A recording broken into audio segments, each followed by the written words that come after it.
for having it. So, let's begin. How many of you wear a watch? Pretty much all. A lot of you wear a watch. I do. And I'm giving you a reason why I'm showing you my watch. I'm wearing it on my right wrist. Right? You cannot hear me? You might want to speak up or move it up a little bit. Oh. Is that good? Yeah. Can you hear me now? Okay.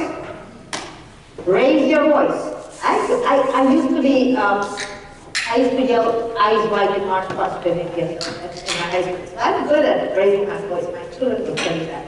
But the reason I am wearing my watch on my right hand is when I grew up, my mother used to say that women who are of influence wear their watches on their right hand. Because the custom in India is that women wear their watches on their left hand and men wear their watches on their right hand. So only women of influence, or women of power, wore their watches on their right hand. It is not a statement about me being a woman of power. It's just me bringing my mother into the room. My mother was my biggest motivator. She believed in me. She believed that I can do everything I set my mind to. And she passed away in 2018, and I think she would have been very proud of my interest as an instructor. I started my instructing career pretty much a year before that, so I think she would have been very proud had she been able to see where I am. So I am just not bringing her into the room. So I hope you can be great for that. But, you know, what I'm talking about is my behavior. My behavior that is based on a belief, on a norm in another part of the world, and I'm bringing that behavior here. And that is based on something you all have not encountered, correct?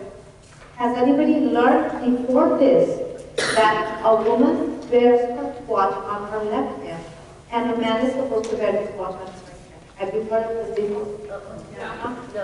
So this is a cultural norm that is from another part of the world, correct?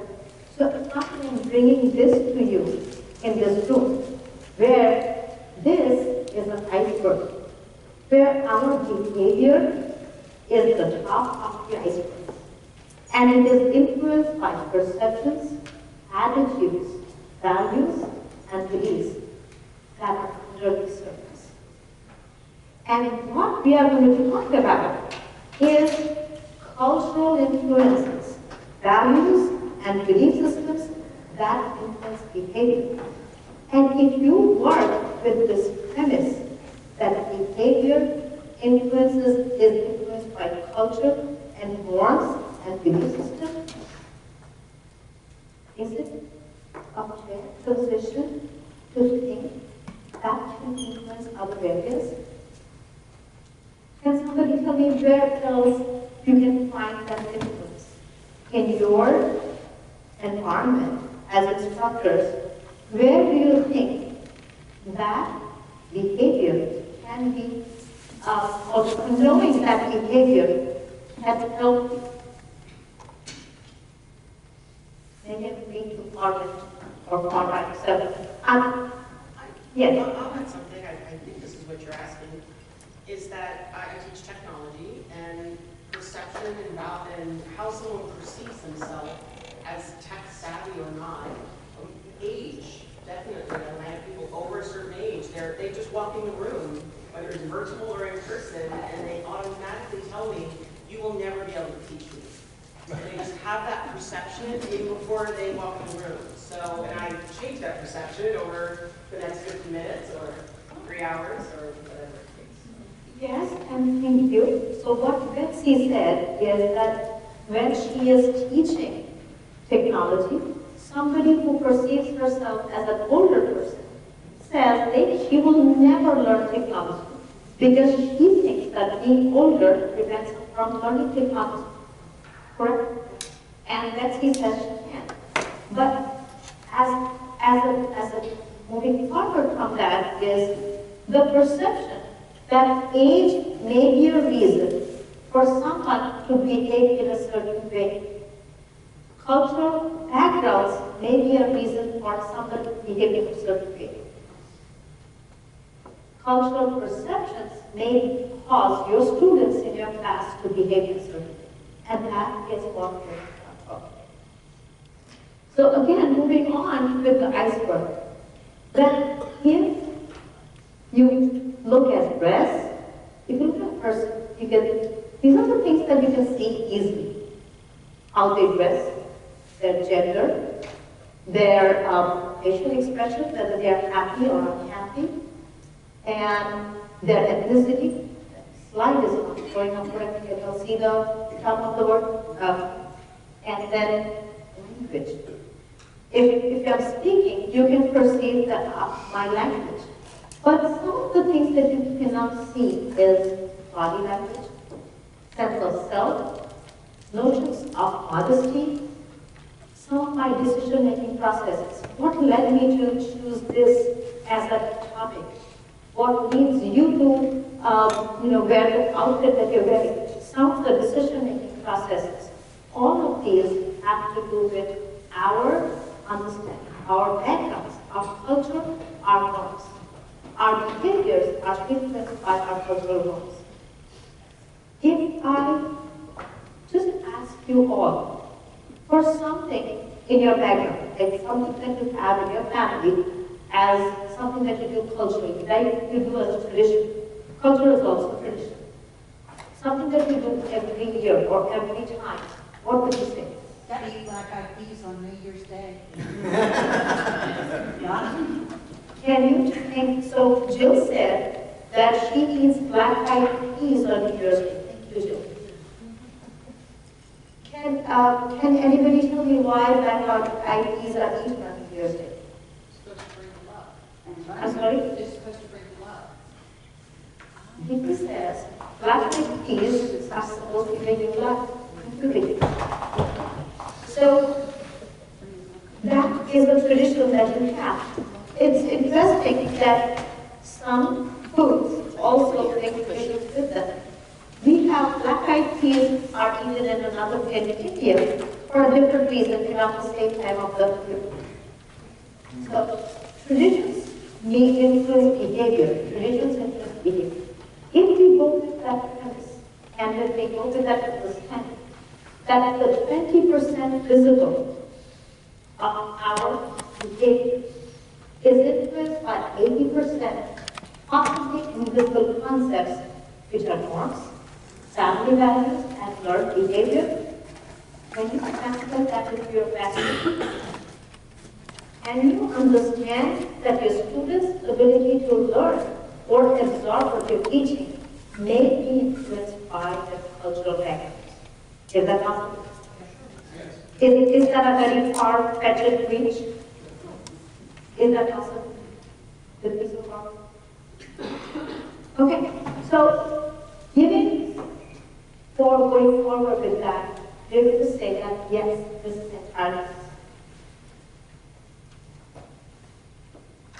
How many of you have a friend who have invited for dinner and they don't exactly come on time?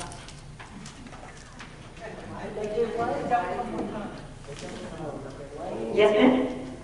Why do you think they are late? I don't know. I hope it's not an accident. Somebody who's always late. Like somebody who said that, oh, she's going to come to get out.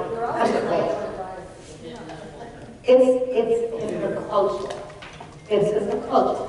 If it's somebody, and typically you can say if it's somebody from an Indian culture or a Latino culture, Arabian culture, some cultures that people are historically late. Really? Yes. Yes.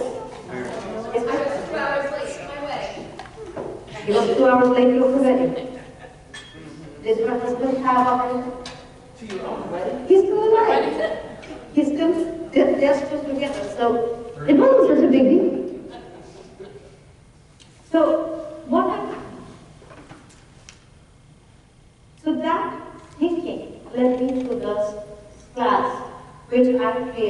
teach the Certified Intellectual Property Specialist designation. And from that, I thought that what can I bring to my instructor friends? That kind of keeps me within my wheelhouse of what I know to talk about culture. And I thought that creating this course, and I have a few courses that are part of my Global Pathway series, and this is, I call it Culture Quest, because today, together, we're going to talk about culture as an influence on learning behavior, specifically adult learning.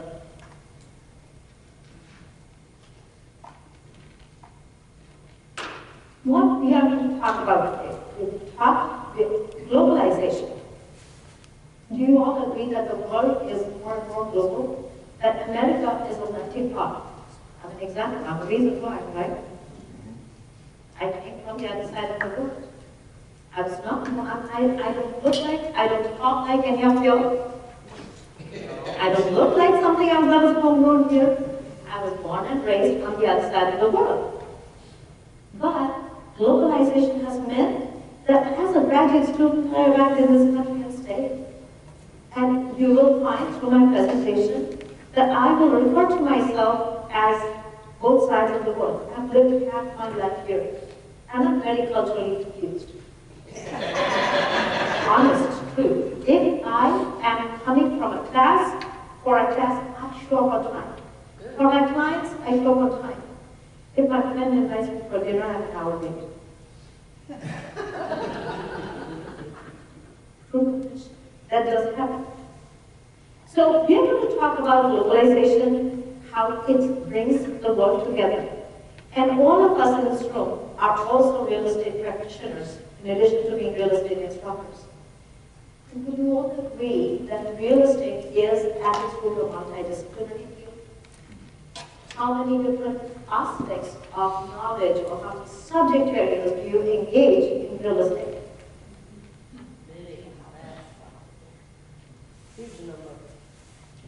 Ms. Kim says it's a huge number of different areas that are engaging. And so if we say that cultural context is a key indicator of human behavior, and we will learn about how cultural backgrounds impact learning, absorption, and response. And then finally, we will talk about cultural quotient. We learned today about emotional quotient. We will talk about EQ. And there is a concept out there called AQ. And if you tell me what is AQ?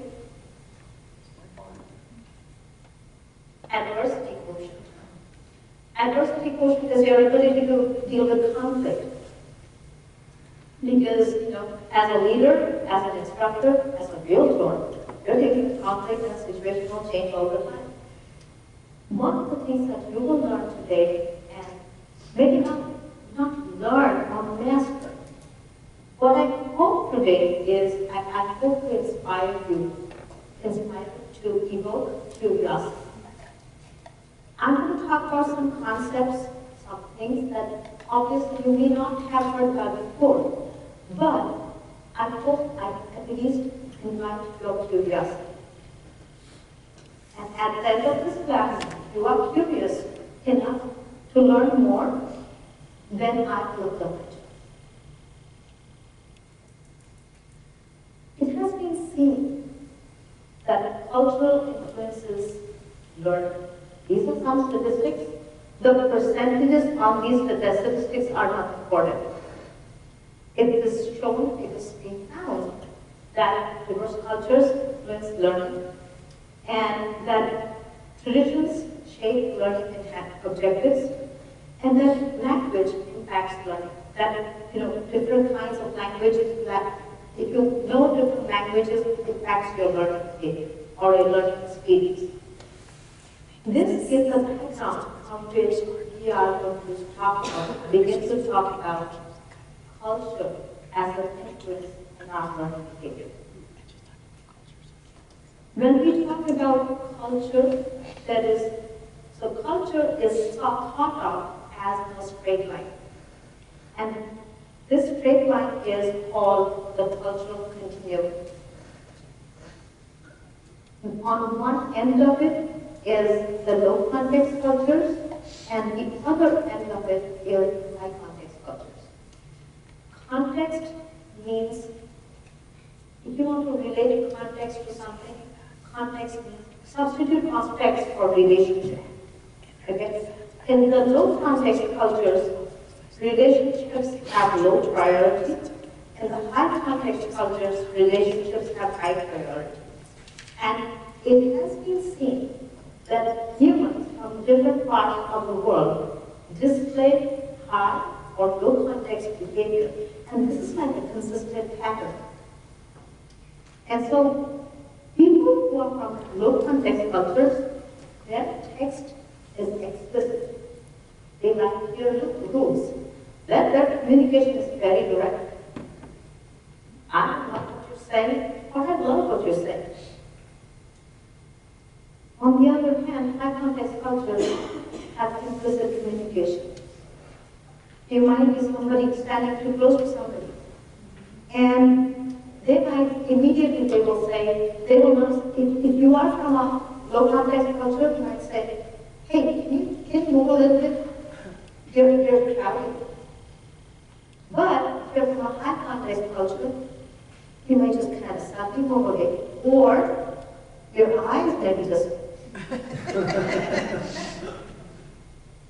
Would you be wise to pay attention to those,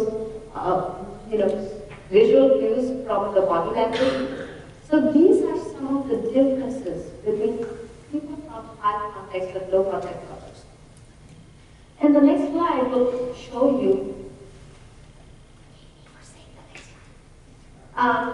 where the high context and low context cultures are. Asian cultures typically tend to be high context cultures. And on the other end of the spectrum, the low context cultures, the Swiss, German, Scandinavian, American culture is typically low context culture. And Asian cultures, Arab cultures, and Australia is somewhere in the middle, South America is somewhere in the middle. It leans more towards high context, but there are situations where they display low context behavior. So these are some of the examples of high and low context cultures. How are some of these behaviors different?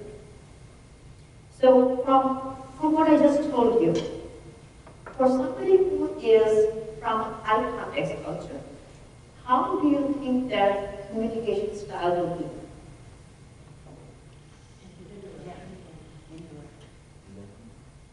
Indirect. There are many ways to say the same thing. Their communication is very direct.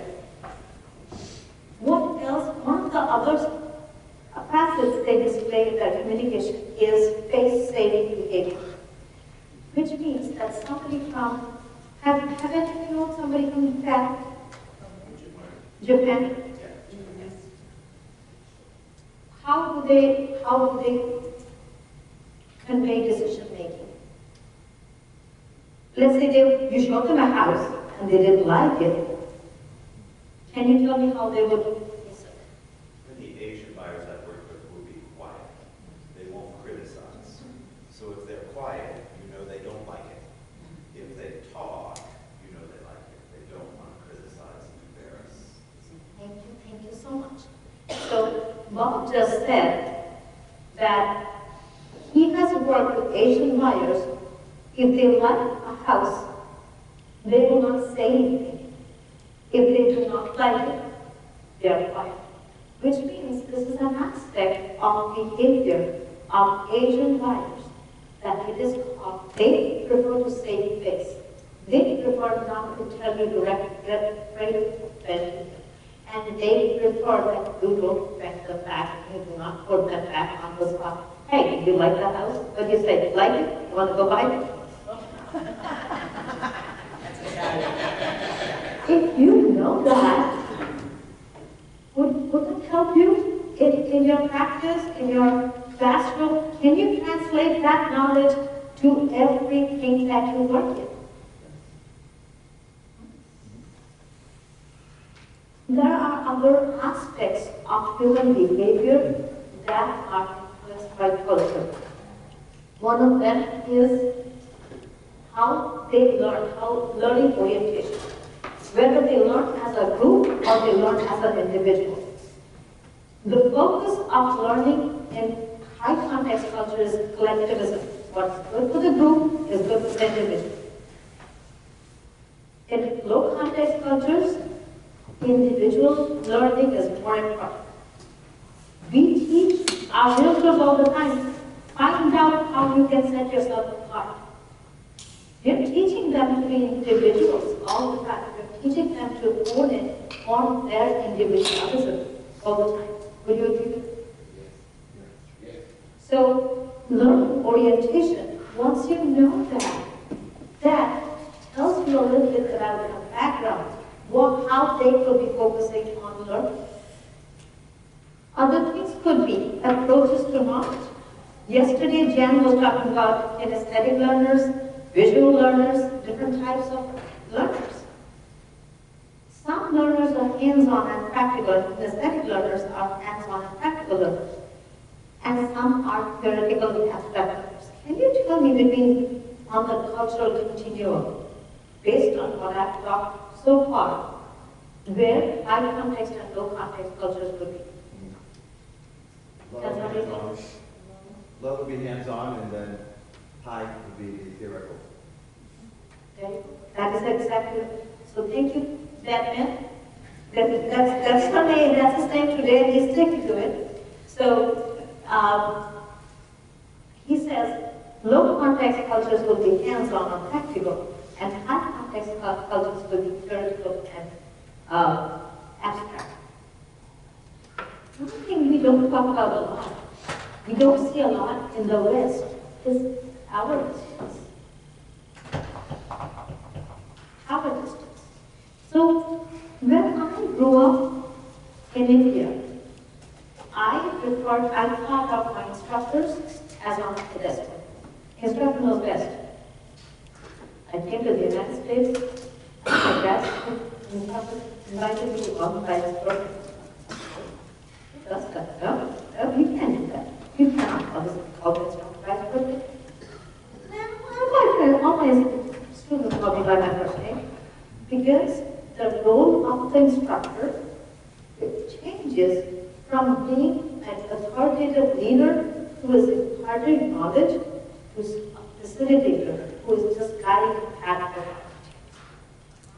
And this is not to state that one is better than the other. This is just to say that people may be coming from another spectrum, another part of the world, and that might be what influences their behavior. If somebody you come across may be autocratic in their teaching style, and they're just standing on the pulpit and just delivering knowledge, consider that may be because of the background that they're from. That may be something of a learned behavior. Other things is something which I've talked about time, and we all talk about time. The perception of time differs from high context and low context cultures. In the high context cultures, the time, the concept of time, the perception of time is radial. So tomorrow is another day. What you cannot get done today, you can get done tomorrow. No problem. What's the hurry? Would you agree with that? Is that wrong? Is that wrong? Is tomorrow going to be another day? Is there going to be another? The sun will shine again tomorrow. Right? Right. May not rise up. It's going. So that's not guaranteed, but the sun is shining even though we cannot see it. On the other hand, the low context perception of time is linear, which means the moment gone is lost forever. We do not have a moment to lose. We don't waste time. So these are different perceptions of time may influence how a person behaves. So based on what we have just talked about, let's say a student comes late to class. How would you all handle it? as seasoned instructors, yes, ma'am. I recently had a Buddhist monk in my pre-license course. Now, in Georgia, it's 75 hours. He sat in the back of the room. Every day he wore these, what I thought would look like the same clothes, the orange stuff and stuff. And he smiled, always had a smile on his face. But he never spoke because I didn't know if he had taken the vow of silence. But then we had a midterm, and he failed it miserably. He never interacted. I never called on him. Didn't want to put him on the spot. And at the break, after we did the midterm, I approached him, and he immediately backed up from me. And I'm like, oh, what did I do? Do I smell, or what's it up? And I was having a conversation. He never spoke. He just kept smiling the whole time. So it bothered me. So I went home and read, and they're not supposed to speak to women. And if they are, a woman should never be alone with them. I wish I had known that he was going to be in my class. I would have prepared for that. And so then the rest of the second half of the class looked a lot different from my perspective, because I understood where he was coming from. And if I wanted to have a conversation with him, I always make sure that a male was there so that I could tell him what I wanted to tell just him. Thank you so much. So, what Vicky said, could all of you get the story? What Vicky talked about, that she had a Buddhist monk in her class, and he did not really communicate with her, and she did not understand why he wouldn't communicate with her. And the one time she stepped out to him and tried to communicate with him, he looked at front. So she read up that as a monk, he's not supposed to be talking to her directly, and she altered her teaching style to accommodate him. That, and thank you for sharing, that is precious. That is very important, because what she has demonstrated is cultural porosity. Cultural porosity means that you are open to absorbing a different culture. It hasn't changed you. Has modifying your behavior changed or challenged you in any way? No, but I think it better served the student. Exactly. You were able to come to a better learning outcome from your student or your student than if you had said consistent, hey, I'm a woman of the West and I'm going to talk to you and you got to deal with that. You're in my classroom, you're going to deal with my rules. Yes, ma'am. Yeah, I have to, we have a lot of cultures being in the melting pot here as well. And prior to this, I was in Miami. So I've had to learn, if I'm going to have a 3-hour CE course with my Spanish clientele, I'm going to have a 4-hour class. So that's one thing. Just joking. We definitely have to do some relearning. But Kiss Bow and Shake Hands is a book that I love and has helped me a lot in presenting with people like that, their students or clients, and knowing how to communicate with them. So thank you. Thank you, Deborah. Deborah has shared that if you are taking your CIPS designation, that is a book you will learn about, Kiss Bow and Shake Hands. That is by Terry Morrison. That's an excellent book to get an overview of culture. It does not go into any depth with any culture, but it gives you a very good overview of different cultures and cultural do's and don'ts of us. And the goal of this class is, again, I'm not going to make you cultural experts at the end of this class. All I'm trying to do is hope that you go back and want to learn more. That's my time. Other differences may be in terms of motivation. Motivation factors as an influence in learning. Some people may be motivated intrinsically or internally. What can be an intrinsic motivation? Can somebody tell me? Money. Yes. Just knowledge itself. Who says it's more money? Thank you. Even knowledge by itself could give you a motivation. And what can be an example of extrinsic motivation? The title, TREI. I want the title, so I'm here to learn. Because I want the title of the distinguished or distinguished one. I want that. That's important.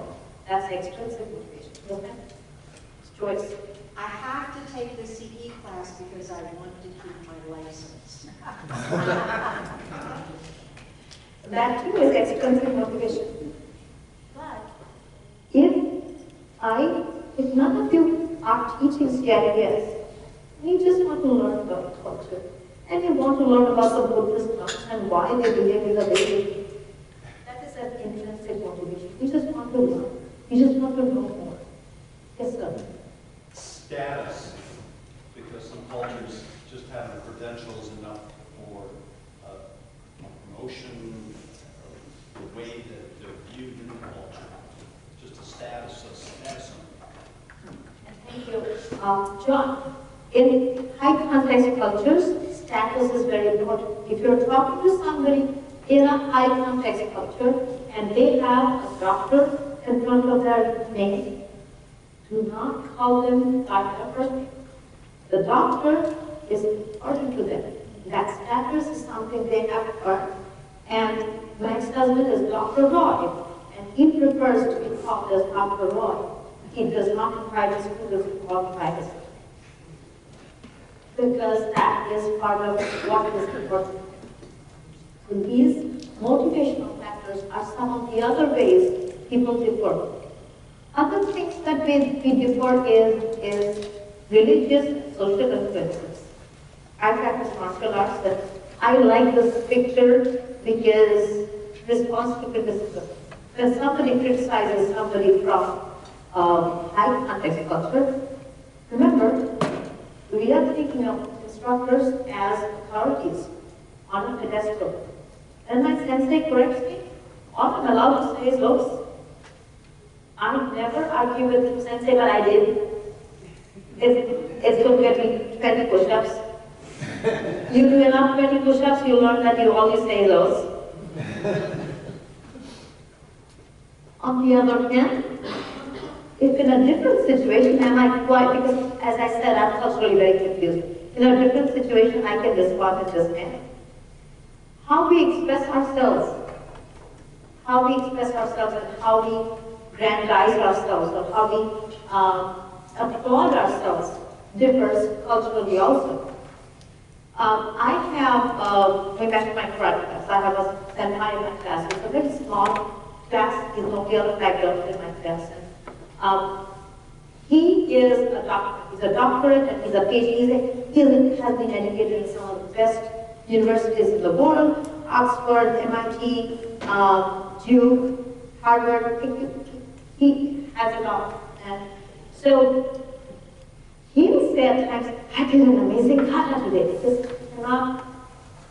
He cannot think of himself as not being the best at what he does, because that's what he's used to. So he will say like, I did a great job today.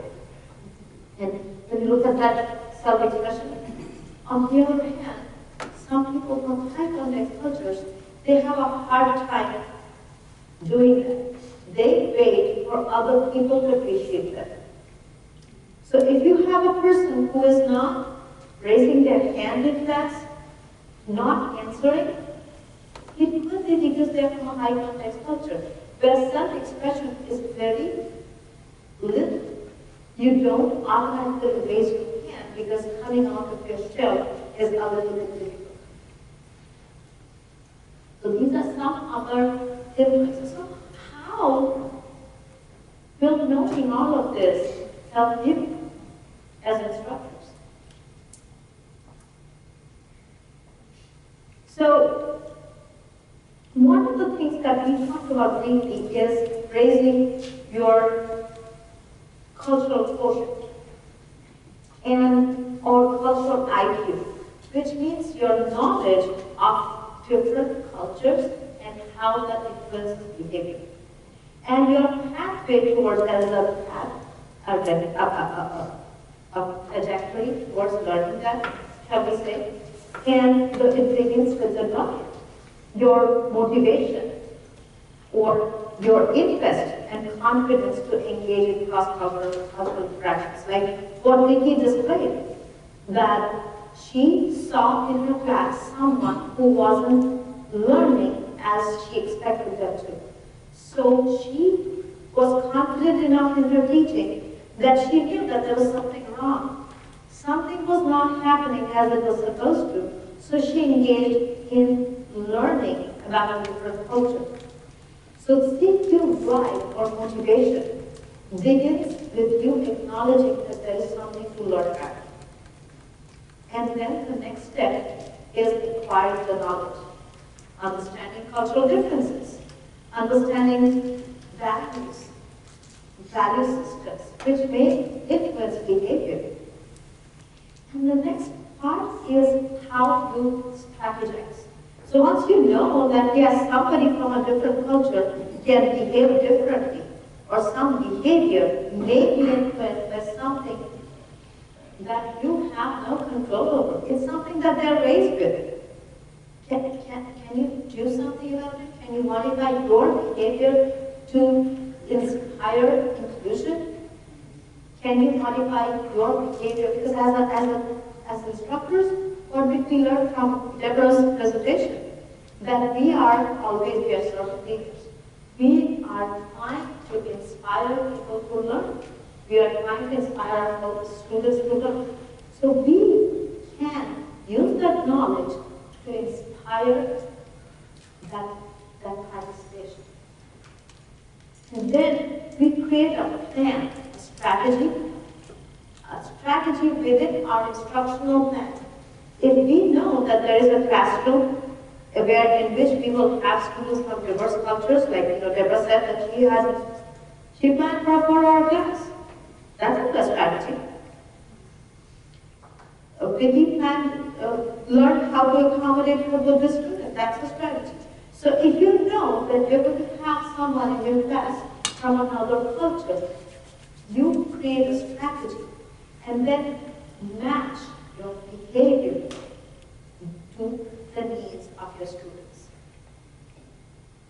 And that, if you follow those paths, you will have increased your cultural quotient or your cultural IQ.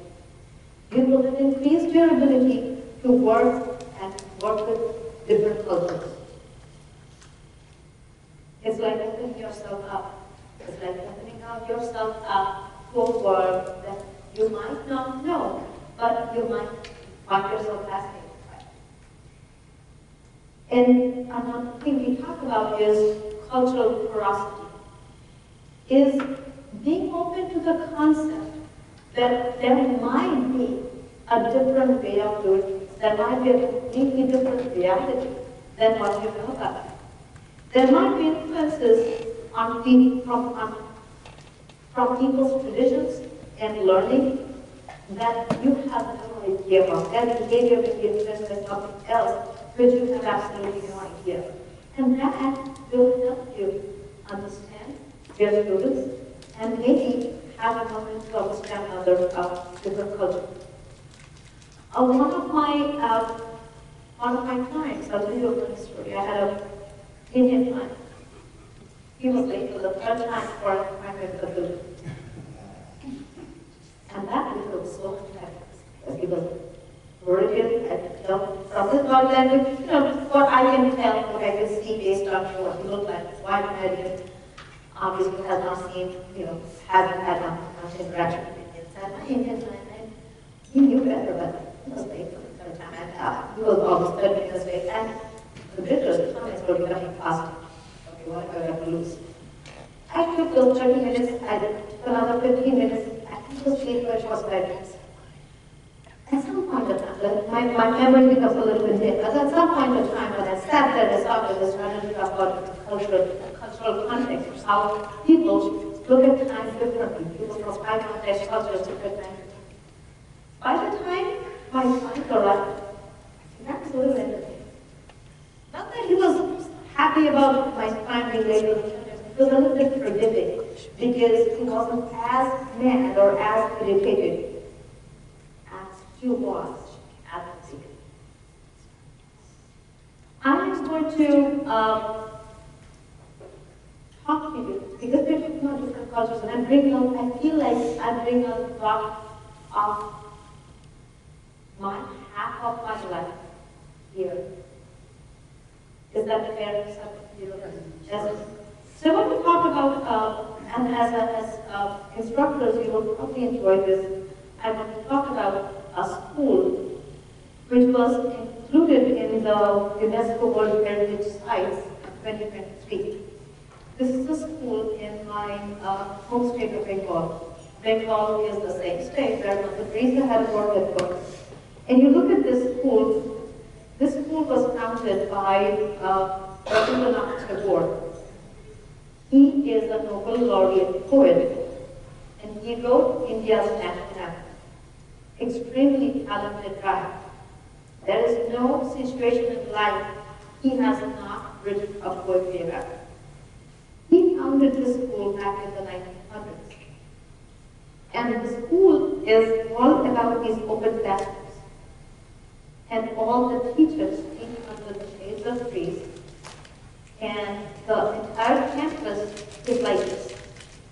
It's a boarding facility, but the classrooms are in the trees like that. And they inspire students to learn about nature. They inspire students to learn about the relationship of objects to nature and things that are alive around us. And they teach gardening and different things. So it's a very different concept. I just wanted to share that, no correlation to the topic really, but because I felt like I'm sharing so much about the East and Eastern cultures, I wanted to share that with you. So on your desk is a set of handouts. And one of the questions I have on the handout is,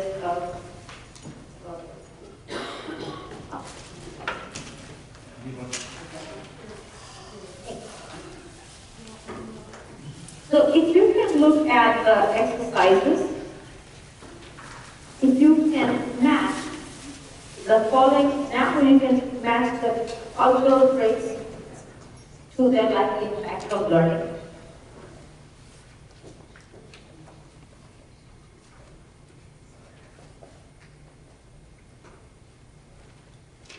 And if you look at the case study, Maria is a student from a collectivist culture. That she often hesitates to speak up during discussions, but excels in group projects. What cultural factors might influence Maria's behavior? It's section 2, 2.1 in case studies. Case study 1 at the bottom of this page. We're working in pairs. Just on your own, just think through the questions and see if you are able to come to an answer.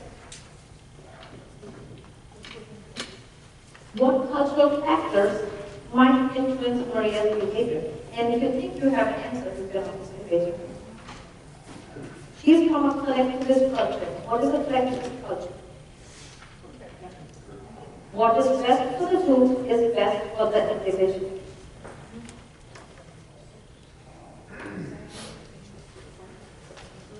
So why does she hesitate to raise her hand? Is because of her intrinsic belief that she learns through group environment.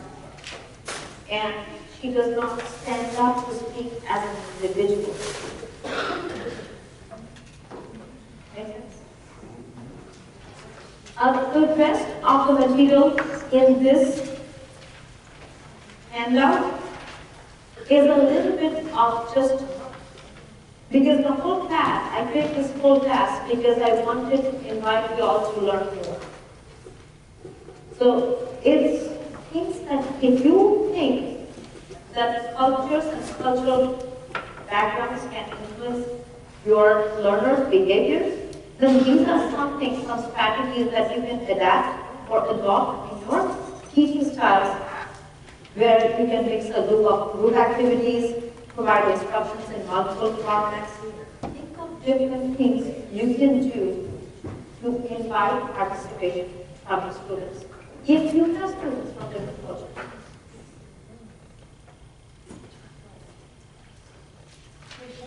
Yes. When you talk about this, I'm reminded of a really great book that I read.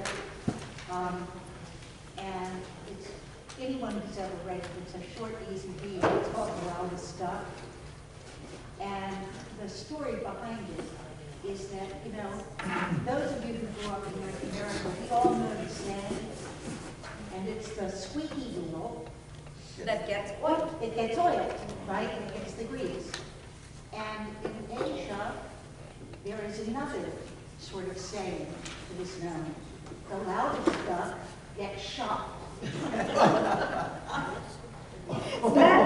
is a really cool book. That is, so Jill, thank you very much. Jill shared about her experience knowledge of the book. The loudest duck The gets... loudest duck, but it's got a lot of cultural stories in it that have to do specifically with education, intercultural. So are both of these true? I love that. The loudest duck gets shot, and the squeaky wheel gets oiled.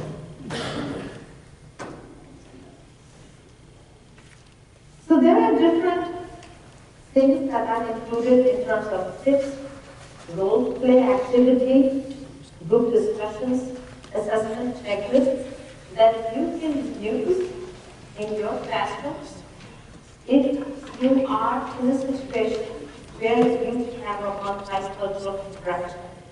And at any time, if you're in a classroom and if you're going to teach a group of people who are from a different culture, I'm glad if you have any questions, definitely reach out to us. I will be happy to help. And thank you all. Thank you for joining me on this journey. I have absolutely enjoyed bringing a little bit of my country, my world, the part of the world that I grew up in, to the world.